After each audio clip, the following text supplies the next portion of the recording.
అందరికీ నమస్కారం. ఆంధ్ర మహాభారతమునందలి అనుశాసనిక పర్వం పంచమాశ్వాసంలోని కథాంశాన్ని వివరించుకుందాం. వివరిస్తున్నవారు బాలసుబ్రహ్మణ్యం కలవలపల్లి. వ్యాసం వసిష్ఠనప్తారం శక్తే పౌత్రమకల్మషం పరాశరాత్మజం వందే సుఖతాతం తపోనిధిం. జనమేజయ మహారాజునకు వైశంపాయన మహర్షి మహాభారత కథను చెప్తున్నాడు. ఓ జనమేజయ మహారాజా, అంపశయ్య మీద ఉన్న భీష్ముడు ధర్మరాజునకు ధర్మ సూక్ష్మాలను వివరిస్తూ పార్వతీ పరమేశ్వరుల సంవాదాన్ని వినిపిస్తున్నాడు. పార్వతీదేవి, నాథ, మానవుడు చేసే కర్మలు తన సంకల్పంతో చేస్తాడా లేక గ్రహస్థితి అనుకూల ప్రతికూలములను అనుసరించి చేస్తాడా వివరించండి అని అడిగింది. అందుకు పరమశివుడు, పార్వతి, మానవుడు గ్రహ సంచారం కారణంగా శుభములు అశుభములు అయిన కర్మలు చేస్తూ ఉంటాడు. తన కర్మలు అన్నింటికీ తానే అధికారి. గ్రహాలు ఏవి మానవులను ప్రేరేపించి కర్మలను చేయించవు. తాను చేసే కర్మలకు తానే కర్త కనుక ఆ కర్మల ఫలితం తాను అనుభవించక తప్పదు అని పరమేశ్వరుడు చెప్పాడు. అప్పుడు పార్వతీదేవి, నాథ, చావు అనేది ఏమిటి, దాని స్వరూపం ఏమిటి అని అడిగింది. అందుకు పరమశివుడు, దేవి, ఆత్మ నిత్యము, శాశ్వతము, దేహము అశాశ్వతము. దేహము ముసలితనం చేత రోగముల చేత కృంగి కృషించిపోతుంది. దేహము వాసయోగ్యం కానప్పుడు జీవాత్మ ఈ దేహమును వదిలిపోతుంది. అదే మరణం. జీవాత్మ కృషించి వడలిన దేహమును వదిలి తిరిగి మరొక శరీరమును ధరించి శిశువుగా జన్మించడమే పుట్టుక. కనుక జీవుడు ఈ జనన మరణ చక్రంలో నిరంతరం పరిభ్రమిస్తూ ఉంటాడు అని పరమేశ్వరుడు చెప్పాడు. పార్వతీదేవి, నాథ, బాలుడు చిన్నతనంలో చనిపోతే వృద్ధుడు చాలా కాలం బ్రతకడానికి కారణమేమిటి అని అడిగింది పార్వతి. పరమేశ్వరుడు, దేవి, ఈ కాలం శరీరమును కృషింపచేస్తుంది కానీ చంపదు. మానవులు పూర్వజన్మలో చేసిన కర్మల ఫలితంగా జీవితం పొడిగించబడడం తగ్గించబడడం జరుగుతూ ఉంటుంది. పొడిగిస్తే చాలా కాలం బ్రతుకుతాడు, తగ్గిస్తే మరణం సంభవిస్తుంది అని చెప్పాడు ఈశ్వరుడు. పార్వతీదేవి, నాథ, మనిషికి ఆయుష్ ఎందువల్ల పెరుగుతుంది, ఎందువల్ల తగ్గుతుంది అని అడిగింది పార్వతి. అందుకు పరమేశ్వరుడు, పార్వతి, మానవుడు ప్రశాంతంగా బతికితే ఆయువు పెరుగుతుంది, అశాంతిగా జీవిస్తే ఆయువు క్షీణిస్తుంది. మానవుడు క్షమించడం నేర్చుకోవాలి, శుచిగా ఉండాలి, అందరి మీద దయ కలిగి ఉండాలి, గురువుల ఎడ భక్తి కలిగి ఉండాలి. వీటన్నింటినీ మానవుడి ఆయువు వృద్ధి పొందుతుంది. వీటన్నింటి వల్ల మానవుని ఆయువు వృద్ధి పొందుతుంది. అధికమైన కోపము కలిగి ఉండడం, అబద్ధాలు చెప్పడం, ఇతరుల ఎడల క్రూరంగా ప్రవర్తించడం, అపరిశుభ్రంగా ఉండడం, గురువులను ద్వేషించడం, వీటి వల్ల ఆయువు క్షీణిస్తుంది. పార్వతి, ఆయువు క్షీణిస్తుంది. తపస్సు చేతను, బ్రహ్మచర్యం చేతను, మితాహారం చేతను, రోగం వచ్చినప్పుడు తగిన ఔషధములు సేవించడం చేతను ఆయుర్దాయం పెరుగుతుంది. పైన చెప్పిన కర్మలు అతడు తన పూర్వజన్మ సుకృతంగా చేస్తాడు. ముందు జన్మలో పుణ్యం చేసుకున్న వాళ్ళు స్వర్గానికి పోయి అక్కడ సుఖాలు అనుభవించి తిరిగి భూలోకంలో జన్మిస్తారు. వారికి ఆయుష్ ఎక్కువగా ఉంటుంది. వారు అకాల మరణం చెందరు. ముందు జన్మలో పాపం చేసుకున్న వాళ్ళు నరకానికి పోయి కష్టాలు అనుభవించి భూలోకంలో తిరిగి జన్మిస్తారు. అతడు అల్పాయుష్కుడవుతాడు. అందువల్ల అకాల మరణం సంభవిస్తుంది అని పరమేశ్వరుడు చెప్పాడు. పార్వతీదేవి, నాథ, మానవులలో స్త్రీలు పురుషులు అని 2 రకాలు ఉంటారు కదా, స్త్రీ పురుషులలో జీవాత్మ ఎలా ఉంటుంది తెలియజేయండి అని అడిగింది. అప్పుడు పరమేశ్వరుడు, పార్వతి, పుట్టడం స్త్రీగాను పురుషుడిగాను పుట్టినా వారిలో ఉండే జీవాత్మ ఒక్కటే. దానికి స్త్రీ పురుష లింగ భేదం లేదు. మనస్సు, బుద్ధి, అహంకారం అందరికీ ఒక్కటే. అందరిలోనూ పంచభూతాలు, వాటి తన్మాత్రలు ఒక్కటే. మానవుడు చేసే కర్మలకు జీవాత్మ బాధ్యుడు కాడు. మానవుడు తనలోని సత్వరజస్ తమోగుణ ప్రకోపం చేత పలువిధ కర్మలు చేస్తూ ఉంటాడు. జీవాత్మ ఆ కర్మలను సాక్షీభూతంగా చూస్తూ ఉంటాడు. అసత్యం పలకడం, ఇతరుల పట్ల దయ లేకుండా ఉండడం, ఎప్పుడూ మత్తులో జోగుతూ ఉండడం లేక నిద్రపోతూ ఉండడం, ఇవన్నీ తామస గుణాలు. సత్వగుణ ప్రధానుడికి పుణ్యలోకాలు ప్రాప్తిస్తాయి. రజోగుణ ప్రధానుడికి మానవ జన్మ ప్రాప్తిస్తుంది. తమోగుణ ప్రధానుడు పశుపక్షాదులుగా జన్మిస్తాడు. ఈ 3 గుణములను అధిగమించిన వాడు ముక్తి పొందుతాడు. ఈ సత్వ రజస్తమో గుణాల కారణంగా కర్మలు చేసేవాడికి శుభములు అశుభములు కలుగుతుంటాయి. ఒక్కోసారి దానికి భిన్నంగా కూడా జరుగుతూ ఉంటుంది పరిస్థితి. అధికారులు సేవకులను తిట్టి పని చేయించుకోవడం పాపము కాదు. వైద్యుడు శస్త్రచికిత్స చేసి రోగిని కాపాడుతాడు, అది పాపము కాదు. గురువు విద్యార్థిని దండించి విద్యాబోధన చేస్తాడు, అది పాపము కాదు.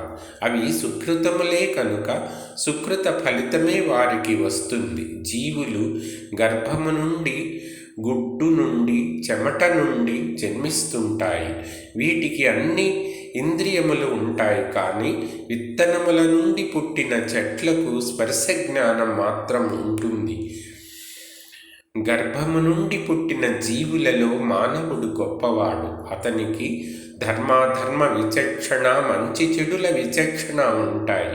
ఈ జ్ఞానం లేని ఎడల అతడు పశువుతో సమానం. చీకటి 2 విధాలు. రాత్రివేళ అలముకునే ఒకటి చీకటి, రెండవది అజ్ఞానం వల్ల కలిగే అంధకారం. మొదటి చీకటి వెలుగు రాగానే అంతరిస్తుంది.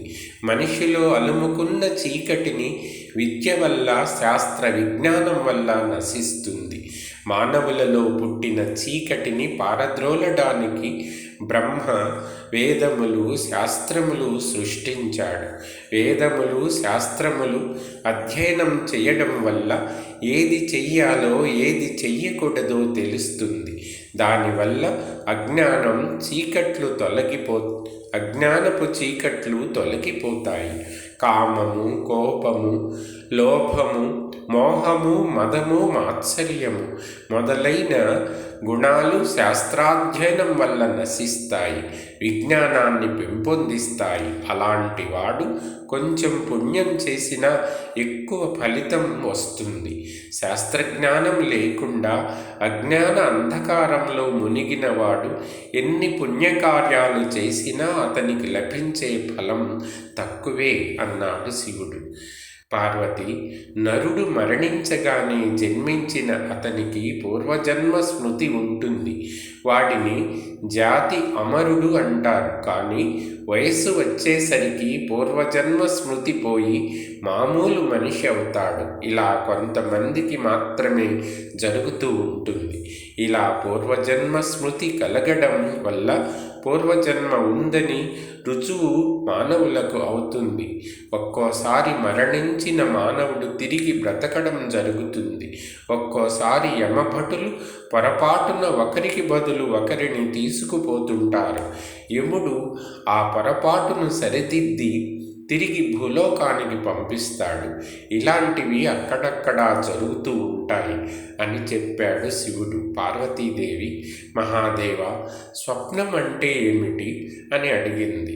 పార్వతి, నరుడు నిద్రించే సమయంలో ఇంద్రియములు పనిచెయ్యవు, కేవలం మనసు మాత్రమే పనిచేస్తుంది. ఆ మనస్సు దర్శించేది స్వప్నము లేక కళ అంటారు. ఒక్కోసారి ఈ స్వప్నంలో జరగబోయే విషయాలు కూడా కనిపిస్తాయి అని చెప్పాడు మహేశ్వరుడు. అప్పుడు పార్వతీదేవి, మానవులు కర్మలు చేస్తుంటారు కదా, ఆ కర్మలను మానవుల చేత దేవుడు చేయిస్తుంటాడా లేక వాళ్ళంతట వాళ్లే సంకల్పించి చేస్తుంటారా అని అడిగింది. అప్పుడు పరమశివుడు, పార్వతి, దేవుడు ఏ పని చెయ్యడు, కానీ దేవుడు మానవుని కర్మలకు తన సహాయం అందిస్తాడు. మానవుడు చేసే కర్మలకు తగిన ఫలం అందిస్తాడు. ఏ పని చెయ్యాలో నిర్ణయించి కర్మలు చేసేది మానవుడే. ఇందులో దైవ ప్రమేయం ఏదీ లేదు. పూర్వజన్మ కర్మ ఫలితంగా మానవుడు తను చేయవలసిన కర్మలను నిర్ణయించి కర్మలు చేస్తాడు. మానవుడు పూర్వజన్మలో చేసే పనులు దైవములు అయితే, ఈ జన్మలో చేసే పనులు పౌరుషములు, అనగా అవే పురుష ప్రయత్నములు. ఒక పని చెయ్యడానికి మనిషి చేసే ప్రయత్నములు వ్యవసాయము వంటివి. దైవ సహాయం మొక్కకు అందించబడే గాలి, నీరు వంటిది. నేలను తవ్వితే భూగర్భము నుండి నీరు ఉద్భవిస్తుంది. అలాగే ఆరణి మధిస్తే అగ్ని పుడుతుంది. అలాగే ఏ పనికైనా పురుష ప్రయత్నం ఉంటేనే దైవం కూడా తోడై చక్కటి ఫలితాలను అందిస్తాడు. పురుష ప్రయత్నం లేకుండా దైవం సహాయపడతాడని అనుకుంటే, కేవలం దైవం చూస్తాడని ఊరుకుంటే దేవుడు ఫలితాన్ని ఇవ్వడు. కనుక పార్వతి, ఏ పని సాధించాలని అనుకున్నా పురుష ప్రయత్నం తప్పక కావాలి.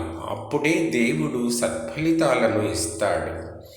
అప్పుడు పార్వతీదేవి, నాథ, మరణానంతరం జీవుడు మరొక దేహంలో ప్రవేశిస్తాడని అన్నారు కదా, జీవుడు మరొక గర్భంలో ఎలా ప్రవేశిస్తాడు అని అడిగింది. అందుకు పరమశివుడు, పార్వతి, స్త్రీ పురుషుల కలయిక వల్ల స్త్రీ గర్భం ధరించి పిండం ఉత్పత్తి అవుతుంది.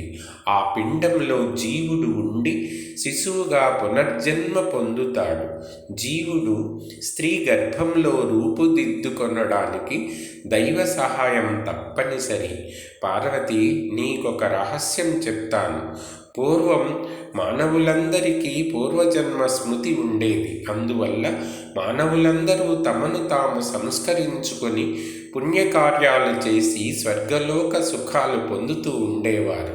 అందరూ స్వర్గంలో ప్రవేశించడంతో స్వర్గంలో తొక్కిసలాట అధికమైంది. వీరందరికీ స్వర్గ సుఖాలు కలిగించడం దేవతలకు శ్రమ కలిగించింది. దేవతలందరూ బ్రహ్మదేవుని వద్దకు వెళ్ళి తమ కష్టం చెప్పుకున్నారు. బ్రహ్మదేవుడు యోచించి మానవులకు ఉన్న పూర్వజన్మ స్మృతి తీసివేసి దాని స్థానంలో మానవులకు కోరికలు, కామము, మదము, మాత్సర్యము, మోహము, లోభము మొదలైన దుర్గుణాలు కల్పించాడు. దాని ఫలితంగా మానవులకు కోరికలు ఎక్కువై ఆ కోరికలు తీరడానికి చెడ్డ పనులు చేయడానికి సంకల్పించారు. ఆ కోరికలు తీరకపోతే కోపం వచ్చేది. ఆ కోపం కారణంగా మానవులు మరణానంతరం స్వర్గానికి వెళ్ళలేకపోయారు. కానీ నరకానికి మానవులు రాక ఎక్కువైనది. నరకంలో తాకిడి తగ్గించడానికి బ్రహ్మదేవుడు ఒక ఉపాయం ఆలోచించి స్వర్గానికి నరకానికి సమానంగా మానవులు వెళ్ళే ఏర్పాటు చేశాడు. మానవులకు స్వర్గము నరకము వాటి స్థితిగతులు కేవలం శాస్త్ర పరిజ్ఞానం వల్లనే తెలిసే ఏర్పాటు చేశాడు. కనుక స్వర్గ నరకాల పరిజ్ఞానం మానవులు వారికి వారుగా తెలుసుకునే శక్తిని కోల్పోయారు అని పరమేశ్వరుడు చెప్పాడు. తరువాత పార్వతీదేవి, నాథ, భూలోకంలో పునర్జన్మ ఉందని కొందరు, లేదని కొందరు వాదులాడుకుంటూ ఉంటారు. ఈ సందేహం ఎంతకీ మానవులను వదలడం లేదు కనుక దాన్ని గురించి వివరించండి అని అడిగింది. అందుకు పరమేశ్వరుడు నవ్వి, ఈ సందేహం మానవులకి కాదు, దేవతలకు కూడా ఉంది. ఈ విషయంలో ఎవరికీ ఖచ్చితమైన అభిప్రాయం లేదు. పునర్జన్మ ఉన్నది, కానీ ఈ విషయం వేద పరిజ్ఞానం కలవారికే బోధపడుతుంది అని అన్నాడు. పార్వతి, నాథ, మానవులు చనిపోగానే వారికి ఉన్న ఆకారం పోతుంది, అంటే స్థూల శరీరం పోతుంది. శరీరమే లేనప్పుడు యమభటులు ఈ మానవుణ్ణి ఎలా యమలోకానికి తీసుకువెళ్ళగలరు అని అడిగింది. అందుకు శివుడు, పార్వతి, ఆయువు తీరగానే మానవుడు ఈ శరీరాన్ని విడిచిపెడతాడు. అప్పుడు యమభటులు ఆ ప్రాణాన్ని ఒక సూక్ష్మ శరీరంలో ప్రవేశపెడతారు. తరువాత మంచివారు, ధర్మాత్ములు, పుణ్యకార్యాలు చేసిన వారు అయిన మానవులను చక్కటి రాజమార్గంలో తీసుకొని వెళ్ళి యమధర్మరాజు ముందు నిలబెడతారు. యముడు వారు చేసిన పుణ్యకార్యములను విచారించి పుణ్యలోకాలకు పంపుతాడు. కొంచెం తక్కువగా పుణ్యం చేసుకున్న వారిని తిరిగి మానవలోకంలో పుట్టమని పంపుతాడు. పాపం చేసిన వారిని నరకానికి పంపుతాడు అని పలికాడు. అప్పుడు పార్వతీదేవి, నాథ, నరకమంటే ఏంటి, అది ఎలా ఉంటుంది అని అడిగింది. అందుకు శివుడు, దేవి, ఈ భూమికి కిందుగా రౌరము, హారౌరము, కంటకావనము, అగ్నికుండము, పంచాష్టకము అనే 5 నరకాలు ఉన్నాయి.